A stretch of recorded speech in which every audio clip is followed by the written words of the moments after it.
എല്ലാ പ്രിയപ്പെട്ടവർക്കും പുതിയൊരു വീഡിയോയിലേക്ക് സ്വാഗതം. അപ്പോൾ എല്ലാവരും സുഖമായിട്ടിരിക്കുകയാണെന്ന് വിശ്വസിക്കുന്നു. ഇതേ നമ്മുടെ കുറിഞ്ഞിയും കുട്ടികളുമാണ് കേട്ടോ. ഈ കുറിഞ്ഞിയും കൊണ്ട് ആ കുട്ടികൾ തോറ്റു എന്ന് വേണമെങ്കിൽ പറയാം.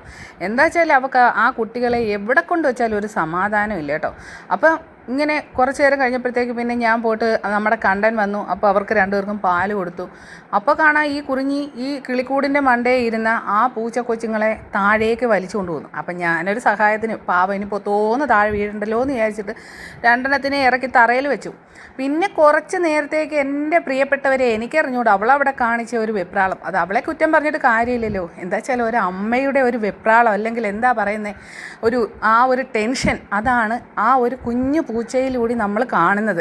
അവളുടെ മക്കൾ എത്രത്തോളം സേഫ് ആവും എന്നുള്ള ഒരു ചിന്തയാണ് അവളെ. അതായത് കുഞ്ഞൊരു പൂച്ചയാണ് കേട്ടോ അവൾ. തള്ള പൂച്ചയെന്ന് പറഞ്ഞാൽ അത്ര വലിയ പൂച്ചയൊന്നുമല്ല, ഒരു ചെറിയ പൂച്ചയാണ്. പക്ഷേ ആ കുഞ്ഞുങ്ങൾ ഇങ്ങനെ ഇവിടോട്ട് വന്നപ്പോഴത്തേക്കും എന്നെയും കൂടെ കണ്ടപ്പോൾ വെപ്രാളം, ഇനി ഞാൻ എന്തെങ്കിലും ചെയ്യുമോ ആവോ എന്ന് വിചാരിച്ചിട്ട് അവൾക്ക് അതിനെയൊന്ന് തൂക്കിക്കൊണ്ട് നടക്കാൻ വയ്യ. എന്നിട്ട് പോലും അങ്ങോട്ട് കൊണ്ടുപോകുന്നു, ഇങ്ങോട്ട് കൊണ്ടുവരുന്നു. അതൊക്കെ നമ്മൾ സത്യം പറഞ്ഞാൽ ഈ പ്രകൃതിയിലേക്ക് ഇറങ്ങിച്ചെന്ന് ചെടികളായാലും ജീവജാലങ്ങളായാലും ഒക്കെ നമ്മളിങ്ങനെ പോയാൽ അവിടുന്ന് തന്നെ നമുക്ക് ഒരുപാട് കാര്യങ്ങൾ പഠിക്കാൻ സാധിക്കും കേട്ടോ. സത്യം പറഞ്ഞാൽ ഇപ്പോഴുള്ള കാലത്ത് ചില അമ്മമാർക്ക് എല്ലാം ഒരു പാഠമാണ് നമ്മൾ ഈ പൂച്ചകളെയൊക്കെ ഇങ്ങനെ കാണുമ്പം.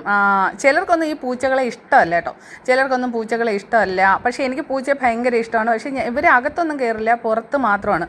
ഇവൾ ചിലപ്പോൾ ഈ പൂച്ച കുഞ്ഞുങ്ങളെ എടുത്ത് അടുത്ത വീട്ടിലും കൊണ്ടുപോകാറുണ്ട്. അവിടെയാണ് ഇതിനെയും കാട്ടി സേഫ് എന്ന് വെച്ചിട്ടൊക്കെ. അപ്പം അത് ഒരു അമ്മയുടെ ഒരു ആകാംക്ഷ, അല്ലെങ്കിൽ കുഞ്ഞുങ്ങളെ സംരക്ഷിക്കാനുള്ള അവരുടെ ഒരു തീക്ഷ്ണമായ ശ്രമമാണ്. അപ്പോൾ ഇന്ന് എനിക്ക് ദോശയും അതേപോലെ ചമ്മന്തിയും കാപ്പിയൊക്കെ ആയിരുന്നു. അച്ചു അതെല്ലാം സെറ്റാക്കി. പിന്നെ ദേ നമ്മുടെ അമ്പലത്തിൽ ഇപ്പം നിറയെ ഒരു മഴയൊക്കെ പെയ്തപ്പോൾ കായ്കളും പൂക്കളും ഒക്കെ വരുന്നുണ്ട്. ഇത് കുറച്ചും കൂടി ആയിക്കഴിഞ്ഞാൽ നമ്മുടെ അമ്പഴം പറിച്ചിട്ട് അച്ചാറിടാം കേട്ടോ. മാങ്ങയെക്കാട്ടി സൂപ്പർ ടേസ്റ്റാണ്. പിന്നെ അതിനുശേഷം നിങ്ങളെയൊക്കെ ഞാൻ എന്നും കാണിക്കുന്ന നമ്മുടെ തെച്ചിയും അതേപോലെ തന്നെ മന്ദാരവും തുളസിയും, ഈ ഒരു ഭാഗം കാണാൻ നല്ല ഭംഗിയാണ് കേട്ടോ. അത് നല്ല അടിപൊളിയാണ്. അവിടെ നിറയെ വെറൈറ്റി തെറ്റി. പിന്നെ ദേ ഈ കാണുന്നത് ജാതിമരമാണ് കേട്ടോ. അപ്പം ഞങ്ങൾ വന്നപ്പോൾ കുറച്ച് 2-3 ജാതിക്ക നല്ല വിളഞ്ഞ് പൊട്ടി ഇങ്ങനെ നിൽപ്പുണ്ടായിരുന്നു. ഇപ്പം അതിലൊക്കെ ദേ കുഞ്ഞ് പിഞ്ച് കായകൾ വരുന്നു. ഈ ജാതിക്ക മുറ്റുന്നതിന് മുന്നേ ആണെങ്കിൽ അച്ചാറിടാൻ വളരെ നല്ലതാണ് കേട്ടോ.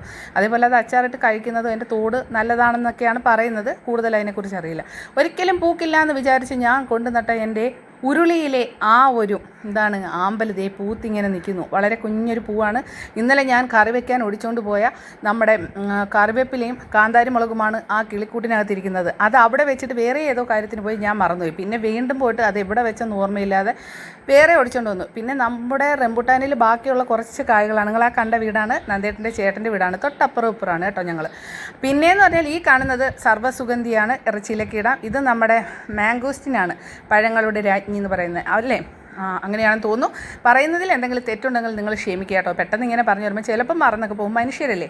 അപ്പം ഇതെന്ന് പറഞ്ഞാൽ നമ്മൾ 3 വർഷമായി അവക്കാഡോ ആണ്. അത് ഇന്ന് കഴിക്കുന്ന നാളെ കഴിക്കുന്ന ഞാൻ വിചാരിച്ച് കാത്തിരിക്കുകയാണ്. ഇത് നമ്മളെ ആപ്പിൾ ചാമ്പയാണ്. കഴിഞ്ഞ വർഷം നിറയെ കാ പിടിച്ചായിരുന്നു കേട്ടോ. പിന്നെ നമ്മുടെ അതിൽക്കുട്ടന് ഏറ്റവും ഇഷ്ടപ്പെട്ട സീതപ്പഴവും, പിന്നെ നമ്മുടെ ആവശ്യത്തിന് കുരുമുളക് തരുന്ന നമ്മുടെ കറുത്ത മുത്തുമാണ് കേട്ടോ ഈ നിൽക്കുന്നത്. അപ്പോൾ ആവശ്യത്തിനുള്ള കുരുമുളക് തരും. പിന്നെ എനിക്ക് ഇന്ന് കഴിക്കാനായിട്ട് അച്ചു പാവയ്ക്ക പുളിങ്കറി അതുപോലെ തന്നെ ബീട്രൂട്ട് തോരനൊക്കെ വെച്ച് സെറ്റാക്കി വെച്ചിട്ടുണ്ട്. പിന്നെ കല്യാണ സൗഗന്ധികത്തിൻ്റെ അടുത്തേക്ക് ചെന്നപ്പോൾ ദേ നമ്മുടെ പട്ടാമ്പൂച്ചി എന്നല്ലേ പറയുന്നേ, അത് നമ്മുടെ ഒരു തെറ്റിയിൽ നിന്ന് തേൻ കുടിക്കുന്നതാണ് കാണുന്നത്. പിന്നെ അങ്ങോട്ട് ചെന്നപ്പോൾ ചെമ്പരത്തിപ്പൂ, ദേവനു നൽകാൻ കയ്യിൽ നാണത്തിൻ നൈവേദ്യമോ, അങ്ങനെയല്ലേ. അപ്പം ചെമ്പരത്തി പൂക്കൾ ദേ ഇങ്ങനെ ഭഗവാന് പറിച്ച് വെക്കൂ എന്നൊക്കെ ഇങ്ങനെ വിചാരിച്ചുകൊണ്ട് ഇങ്ങനെ മുറ്റത്ത് ഇങ്ങനെ വിരിഞ്ഞ് നിൽക്കുന്നു. പിന്നെ ദേ നമ്മുടെ ചേച്ചി പറിച്ച് കളഞ്ഞ ആ താമരയുടെ ബാക്കി ഇലയിൽ ആമ്പലൊക്കെ വിരിഞ്ഞിട്ടുണ്ട്. ഇത് ജെയിൻ പ്ലാന്റ് എന്ന് പറഞ്ഞിട്ടൊരു പ്ലാന്റാണ്. അതിൻ്റെ പേരങ്ങനെയാണെന്ന് തോന്നുന്നു. അച്ച് പറഞ്ഞിട്ടാണ് ആ ചെടിയൊക്കെ ഞാൻ മേടിച്ചത്. അതൊക്കെ വെച്ച് കഴിഞ്ഞാൽ നല്ല ഐശ്വര്യം ഉണ്ടാകും എന്നൊക്കെയാണ് പറയുന്നത്. പിന്നെ നമ്മൾ നേരത്തെ എന്നും കാണിക്കുന്ന ഓർക്കിഡുകൾ, അതിലെ മിക്ക പൂവൊക്കെ പോവാറായി. അപ്പോൾ ഇന്നത്തെ വീഡിയോ ഇഷ്ടപ്പെടുകയാണെങ്കിൽ മറക്കാതെ ലൈക്ക് ചെയ്യാം.